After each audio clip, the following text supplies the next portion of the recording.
जो चीज जहां खोई होती है उसे वहीं ढूंढा जाता है। ये बात समझते समझते कांग्रेस को लगता है 10 साल 11 साल लग गए, 12 साल लग गए कि जो चीज जहां खोई थी, जो इज्जत जहां खोई थी, उसको पाने के लिए वहीं से शुरुआत करनी होगी। साल था 2011, नाम था अन्ना हजारे आंदोलन। वहां से जो शुरुआत कांग्रेस के नीचे गिरने की हुई थी, उसको स्टैंप लगाई 2013 ने, जब दिल्ली विधानसभा चुनाव में कांग्रेस हारी और अरविंद केजरीवाल जीते क्या, कांग्रेस के समर्थन से सरकार बनाई। वो वक्त था कि कांग्रेस नीचे गिरी और उसके बाद जो लगातार धरातल में जाने का कांग्रेस का सिलसिला शुरू हुआ, वो पूरे देश में कहीं नहीं था। अब कहते हैं ना, समय का चक्र पूरा हुआ, समय का चक्र पूरा हुआ और कांग्रेस फिर आ गई है उसी दिल्ली विधानसभा चुनाव में। और जिस तरह से कांग्रेस ने दिल्ली विधानसभा चुनाव को अप्रोच किया है, जिस इंटेंसिटी से दिल्ली विधानसभा चुनाव कांग्रेस से लड़ रही है, अब लगता है कि कांग्रेस को अब जाके वो कहावत समझ में आई कि जहां इज्जत डूबी थी वहीं से उभरेगी भी। यानी दिल्ली विधानसभा चुनाव में कांग्रेस जोर इस कदर लगाएगी कि जैसे चुनाव जीतना चाहती है। अब जब आदमी एफर्ट 100% देता है तो कम से कम कुछ तो सक्सेस मिलना तय रहता है। तो कांग्रेस चाह रही है कि अगर वो 100% एफर्ट लगा रही है तो दिल्ली में कुछ ऐसी स्थिति बन जाए कि कांग्रेस के रिवाइवल की कहानी शुरू हो जाए। क्योंकि कांग्रेस आज की डेट में सिमट के रह गई है सिर्फ कर्नाटक, तेलंगाना और हिमाचल तक। बाकी जहां कांग्रेस एक बार डूबी, उसके बाद उसका रिवाइवल ही नहीं हो पा रहा। वो चाहे हरियाणा हो, चाहे महाराष्ट्र हो, चाहे मध्य प्रदेश हो, चाहे राजस्थान हो। तो ये दिल्ली क्या एक क्या कहते हैं उसको, संजीवनी बूटी का काम करेगा? क्या दिल्ली का चुनाव कांग्रेस के रिवाइवल की कहानी शुरू कर सकता है? संकेत तो लोकसभा चुनाव में मिल गए थे। लोगों ने संकेत दे दिया कांग्रेस को जब आपको 99 सीट्स दी, सहयोगियों के साथ मिला के आपके जो आजाद उम्मीदवार को मिला के 100 का आंकड़ा आपको दिया। लोगों ने अपना संकेत वहां दिया कि कांग्रेस अगर मेहनत करेगी, कांग्रेस अगर जमीन पे उतरेगी, कांग्रेस अगर लोगों की बात करेगी और कांग्रेस अगर लोगों की समस्याओं का समाधान प्रॉमिस करेगी, तो लोग भी साथ देंगे।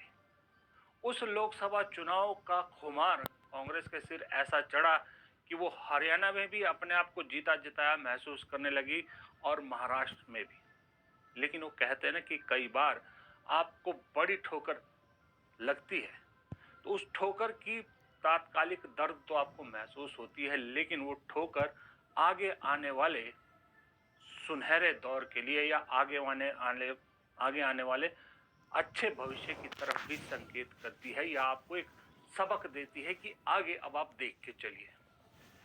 तो क्या वो सबक कांग्रेस ने ये 2 बड़े राज्य हारने के बाद सीख लिया है? हार हम गिनते हैं, हम महाराष्ट्र की हार भी गिनते हैं, हम हरियाणा की हार भी गिन रहे हैं, लेकिन हम भूल जाते हैं कि इस बीच में कांग्रेस ने जम्मू कश्मीर में भी कुछ सीटें जीती है। तो सारा नेगेटिव नहीं है कांग्रेस के लिए, पॉजिटिव भी है। और पॉजिटिव झारखंड से तो बहुत पॉजिटिव है। और झारखंड में जो वादे किए थे, जिस तरह से वहां जेएमएम और कांग्रेस ने मिलकर चुनाव लड़ा, जिस तरह से वहां कल्पना सोरेन ने कांग्रेस और जेएमएम दोनों के लिए पूरा जोर लगाया, वो काबिले तारीफ था। ऐसा सहयोगी अगर कांग्रेस को मिलेगा तो रिवाइवल की कहानी तो शुरू होना तय है। वहां एक योजना पर लोगों ने भरोसा किया जो दूसरे राज्यों में नहीं किया। वो योजना है महिला सम्मान की। Hello, presenting our zero brokerage offer. Now save up to rupees 2000 on all. Jharkhand की मैया सम्मान जो योजना थी जेएमएम कांग्रेस की, इंडिया गठबंधन की, उस पर लोगों ने विश्वास किया और दोबारा से सत्ता में बिठा दिया। लेकिन जहां बीजेपी बड़े लेवल पे खेल कर सकती थी वहां विश्वास नहीं किया, वो हरियाणा हो, चाहे महाराष्ट्र हो, चाहे मध्य प्रदेश हो। अब जो झारखंड से एक उम्मीद जगी है, बाकी जगह से निराशा मिली, लेकिन झारखंड से जो एक पॉजिटिव उम्मीद मिली, कांग्रेस वहां से लीफ लेकर दिल्ली में आज उतर आई और दीदी सम्मान योजना का ऐलान कर दिया, जिसमें 2500 रुपए महीना हर महिला को देने का वादा कांग्रेस कर रही है। नई स्कीम नहीं है, हर जगह करती है, बीजेपी भी करती है, आम आदमी पार्टी पहले कर चुकी है। कांग्रेस ने आज ऐसा क्या नया कर दिया कि मैं इसकी बात कर रहा हूं। मैं इसलिए बात कर रहा हूं, इस योजना का जिक्र इसलिए कर रहा हूं कि कांग्रेस ने आज एक गलती को सुधारा जो महाराष्ट्र में और हरियाणा में की थी। वो ये था कि बीजेपी जब इस ऐलान करती है इस योजना का, तो वो गारंटी देती है या तो मोदी की गारंटी या जिन राज्यों में ऑलरेडी चल रही होती है उसकी गारंटी देती है। कांग्रेस के पास गारंटी तो देती है, लेकिन उस गारंटी पे विश्वास करने के लिए कुछ नहीं था। लेकिन आज डीके शिव कुमार, कर्नाटक के उप मुख्यमंत्री, को इस योजना का ऐलान, ये इस गारंटी के ऐलान के वक्त सेंटर में रखना दरअसल दिल्ली की महिलाओं को ये विश्वास दिलाने की कोशिश थी कि कर्नाटक में कांग्रेस ने करके दिखाया है, झारखंड में एनडीए इंडिया गठबंधन ने करके दिखाया है, तो दिल्ली में भी गारंटी है कि अगर आप कांग्रेस को जिताते हैं तो कांग्रेस 2500 रुपए महीना आपको देगी। इसलिए डीके शिव कुमार को दिल्ली बुलाया गया बाकायदा, क्योंकि जो दो गारंटी सामने खड़ी है, एक है मोदी की गारंटी, एक है केजरीवाल की गारंटी, उसके सामने एक ऐसा ही चेहरा चाहिए था। Say, their promise can't be implemented, our promise we have already implemented. And so in coming days, Congress Party, what will more important for Dalits people? We will sit out and settle it. We will come back. We are just enquiring the need of the people, then we'll take a call. Congress not against the direct cash benefit to the people of Delhi. Congress not against the direct cash benefit to the Dalit people. You are not opposing the announcement of Aam Aadmi Party like. I don't want, we request the people of Delhi to rely upon us. We have an history, whatever we promise we will deliver. So we believe that there is a lot of problem in a common man because of the price rise. We want to sort out the people's problem. That is why we are announcing these guarantees. अब सवाल यही है कि अगर कांग्रेस के revival का circle, जो चक्र है, समय चक्र, वो पूरा हो चुका है, रिवाइवल अगर शुरू होता है दिल्ली से, मैं तो, अगर मेरी आप माने, अगर मेरी जो सोच है, अगर उसको आप पूछे, तो मेरा ये कहना है कि अगर दिल्ली में कांग्रेस 5 सीट भी जीतती ना, 5, तो वो भी एक रिवाइवल के चक्र की शुरुआत के तौर पे मैं देखूंगा, क्योंकि 2 चुनाव से जो पार्टी शून्य पर है, 4-4.5% से ज्यादा वोट नहीं मिल रहा है विधानसभा चुनाव में, तो अगर वोट परसेंटेज डबल हो जाता है और आपको 5 सीट पे मिलती है, वो पॉजिटिव साइन है। कांग्रेस को वैसा ही उसको पॉजिटिवली लेना चाहिए जैसे झारखंड की जीत को ले रहे हैं। तो एक कुछ ना होने से कुछ होना बेहतर है, यानी कांग्रेस के पास खोने के लिए कुछ नहीं है, बस शून्य पर नहीं रहनी चाहिए। तो एक रिवाइवल का चक्र शुरू होता है, जिसको आप धीरे धीरे, जो मैंने कहा ना, कांग्रेस के रिवाइवल का जो प्लान, जो सीडब्ल्यूसी की जो एक्सटेंडेड मीटिंग थी डॉक्टर मनमोहन सिंह की मृत्यु से पहले जो हुई थी, उसमें जो कांग्रेस ने ऐलान किया, उसकी शुरुआत की ये बहुत अच्छी एक वजह हो सकती है।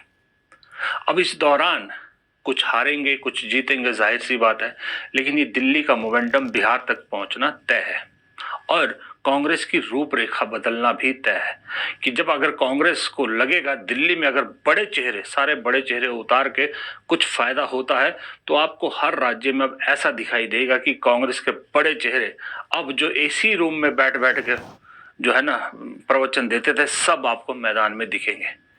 लेकिन इस सब के बीच में एक चीज बेहद जरूरी है, वो है किसी भी पार्टी को अगर अपना रिवाइवल करना है तो मेहनत के साथ साथ एक जो चीज बेहद जरूरी है वो है डिसिप्लिन। पार्टी के नेताओं के हार्डवर्क को दूसरे पार्टी के नेता खराब ना करे, इसलिए डिसिप्लिन, अनुशासन बेहद जरूरी है।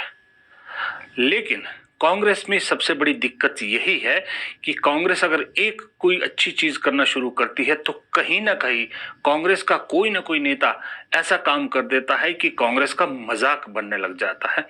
आज भी भूपिंदर सिंह हुड्डा के बेटे दीपेंद्र सिंह हुड्डा जो सांसद है, हरियाणा से सांसद है, जिन बाप बेटा के भरोसा करके कांग्रेस ने पूरा चुनाव लड़ा था हरियाणा में, वही दीपेंद्र सिंह हुड्डा आज एक ऐसे शख्स को जन्मदिन की बधाई दे रहे हैं जिस शख्स का सुबह से शाम तक सिर्फ और सिर्फ एक काम है कि राहुल गांधी, प्रियंका गांधी और सोनिया गांधी के बारे में उल्टा सीधा कहना लिखना। वो है आचार्य प्रमोद कृष्ण। दीपेंद्र हुड्डा प्रमोद कृष्ण को देखिए किस तरह से बधाई दे रहे हैं और लोग सोशल मीडिया पर कांग्रेस का मजाक उड़ा रहे हैं कि अगर कांग्रेस के लोग ही ऐसे लोगों को ऊपर उठा रहे हैं जिनका काम सुबह से शाम तक सबसे बड़े कांग्रेस परिवार को गाली देना है, तो फिर दूसरे अगर बीजेपी वाले गाली देंगे तो फिर चिढ़ते क्यों हैं। बात सही है, बिल्कुल वाजिब है। बीजेपी में जो मोदी को अगर गाली दे और बीजेपी का कोई नेता उसकी तारीफ कर दे, ये बिरला ही हुआ है। उसके साथ संबंध पूरी पार्टी खत्म कर देती है। लेकिन ये कांग्रेस ही है जहां ऐसा होता है। बस इसी को इनडिसिप्लिन की कैटेगरी में रखा जाता है और इस इनडिसिप्लिन से पार्टी को उभरना बेहद जरूरी है। सुना तो ये भी है कि भूपेंद्र सिंह हुड्डा को पार्टी चाह रही है कि दिल्ली की राजनीति में आ जाइए, राष्ट्रीय परिप्रेक्ष्य में आ जाइए, लेकिन वो दिल्ली में आने की बजाय अभी भी हरियाणा में सीएलपी का पद चाहते हैं। बताइए, सीएलपी का पद चाहते हैं। पार्टी की लुटिया डुबो दी, उम्र भी हो चुकी है, लेकिन अभी भी किसी और को आगे नहीं आने देना चाहते। ये दिक्कत कांग्रेस को दूर करनी पड़ेगी। और बाकी तो कांग्रेस के लिए चीजें आसान है। ये तो हम भी मानते हैं, आप भी मानते हैं कि राष्ट्रीय स्तर पे है तो दो ही पार्टी। जब बीजेपी का मुकाबला करने की राष्ट्रीय पार्टी का नाम आएगा तो चाहे कोई रीजनल पार्टी जितनी मर्जी स्टेट में जाए, लेकिन बीजेपी का मुकाबला तो कांग्रेस को ही करना है। तो कांग्रेस के लिए जरूरी है कि ये जो क्षेत्रीय पार्टियों को सिर पे बिठा लिया था, इनको भी जरा नीचे नहीं गिराना तो कम से कम बराबर के कद पे ले आइए, सिर पे मत बिठाइए। क्योंकि ये जो रीजनल पार्टी जो थी, इनका दिमाग खराब होने में भी वक्त नहीं लगता। अब उदाहरण के तौर पे अजीत पवार को देख लीजिए। जो अजीत पवार 2 महीने पहले ये माना जा रहा था कि इनका पॉलिटिकल करियर खत्म होने वाला है, कोई जीतने वाला नहीं है, कुछ सीटें लोगों ने दे दी, 40 प्लस सीटें, 40-45 सीटें जिता दी, विधायक बना दिया, सरकार में उप मुख्यमंत्री बन गए। अब उन्हीं लोगों को हड़का रहे हैं, गाली दे रहे हैं जिन्होंने उनको चुना है। वो कहते हैं कि तुमने मुझे वोट दिया है तो मुझ पर ऐसा नहीं किया। ये कह रहे हैं अपनी ही कॉन्स्टिट्यूंसी बारामती में। भावाबद्दल कोणाचं काही दुमत असायचं कारण असेल, मला ते येते का नाही बघतो नको पण काय पुन्हा टाइम विचारून काय खोटा बोलणार ते दिलं नाही। मी फक्त तिथं विचारतो, मागं जसं देता आलं तर इथंही देता येईल असं माझा अंदाज आहे। आणि आयुर्वेदिक कॉलेज हे सार्वजनिक आरोग्याकडे का वैद्यकीय शिक्षणाकडे? हा, मग हसन मुश्रीफ आपल्या साथ होते, म्हणजे त्यांना विनंती करू, आपल्या हातात नाही, ब्रेकिंग न्यूज सुरूच, त्यांना विनंती करू। त्यांचं म्हणणं असं आहे की काही माझ्या सहकारी मित्रांचं श्री छत्रपती संभाजी महाराज शासकीय आयुर्वेदिक महाविद्यालय असं नाव करण्यात आलं। हे मला मुंबईला दिलं, मुंबईमध्ये बरोबर। आता साधारण विक्रमला खरं बोलायचं होतं, विक्रम इतका तयारीनं आला होता, पण त्याला मीच माईक हातात घेतल्यामुळं त्यांनी रात्रभर नुसता अभ्यास नहीं केला, लक्ष्मणला श्रोता म्हणून बसवला, मी कसा बोलतो। उधर दिल्ली के अलावा जो दूसरा राज्य जहां कांग्रेस टेस्ट कर सकती है अपने आप को, वो है बिहार। बिहार में भी कांग्रेस के लिए बड़ी मुफीद हालात बन रही है। एक तरफ नीतीश बीजेपी के आपस में जो खटास चल रही है वो है, दूसरी तरफ आरजेडी के खिलाफ बाकायदा बीजेपी ने प्रशांत किशोर को खड़ा कर दिया इन सब पार्टियों को खत्म करने के लिए। तो ऐसे में प्रशांत किशोर कांग्रेस का कुछ नहीं बिगाड़ सकते, तो वहां भी कांग्रेस के लिए सब कुछ पाने के लिए क्यों ना अपने दम पे कांग्रेस शुरू करती। यहाँ पर कहा जा रहा है कि 18 तारीख को राहुल गांधी पटना जा रहे हैं, बिहार के दौरे पर जा रहे हैं। हो सकता है वहां से आपको एक शुरुआत बिहार में भी दिखे, क्योंकि वैसे भी बिहार में कांग्रेस आजकल एक्टिव नजर आ रही है। लेकिन दिक्कत यह है कि 70% बिहार में कांग्रेस का संगठन ही नहीं है। ये मुझे अभी भी समझ में नहीं आ रहा कि संगठन पे काम कब शुरू होगा। आपको मैं छोटा सा एग्जांपल हिमाचल का बताता हूँ। हिमाचल में सरकार कांग्रेस की है, लेकिन संगठन है नहीं। हिमाचल में कांग्रेस की जितनी कार्यकारिणी थी सब भंग कर दी गई। सिर्फ प्रदेश अध्यक्ष है, 2 महीने से ऊपर हो चुके हैं, लेकिन नई कार्यकारिणी नहीं बनी। दूसरी तरफ बीजेपी ने चुपचाप संगठनात्मक चुनाव किए। पिछले 3 महीने से संगठनात्मक चुनाव चल रहे हैं और अब कांग्रेस ने अपने सब पदाधिकारियों की घोषणा करनी शुरू कर दी, जिसमें जिला अध्यक्ष, मंडल अध्यक्ष, कॉन्स्टिट्यूंसी अध्यक्ष, सब तरह के पन्ना प्रमुख सब बना दिए हैं। तो ये काम कांग्रेस कब शुरू करेगी? दिक्कत ये है कि कम से कम और कहीं नहीं तो भाई बिहार में तो शुरू कर दिए, और नहीं तो कम से कम जिला अध्यक्ष तो बना दीजिए, ताकि कुछ तो मैदान बने कांग्रेस के लिए। दिल्ली राष्ट्रीय राजधानी है, सारी पॉलिटिक्स यहाँ होती है, हेडक्वार्टर सब पार्टियों का यहाँ पर है, और सबसे बड़ी बात है पढ़ी लिखी है यहाँ पर जनता। तो यहाँ पर आपको आसान हो गया अपनी गेम खेलना, लेकिन बिहार में आसान नहीं होगा।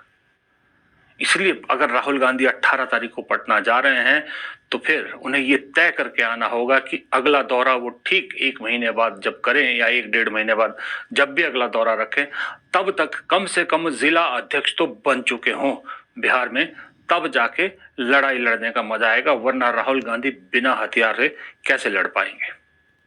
तो ये रिवाइवल का जो सर्कल है, इसकी शुरुआत तो ठीक है, जैसे मैंने कहा कि जहां खोया था वहां से पाना शुरू होगा, लेकिन उसको आगे बढ़ाना भी तो पड़ेगा ना, सर्कल पूरा तो करना पड़ेगा। सर्कल पूरा करने के लिए बीच बीच के जो ब्लॉक्स है ये जोड़ने भी तो पड़ेंगे ना। फिलहाल इस वीडियो में इतना ही। पसंद आया वीडियो तो लाइक जरूर कीजिएगा।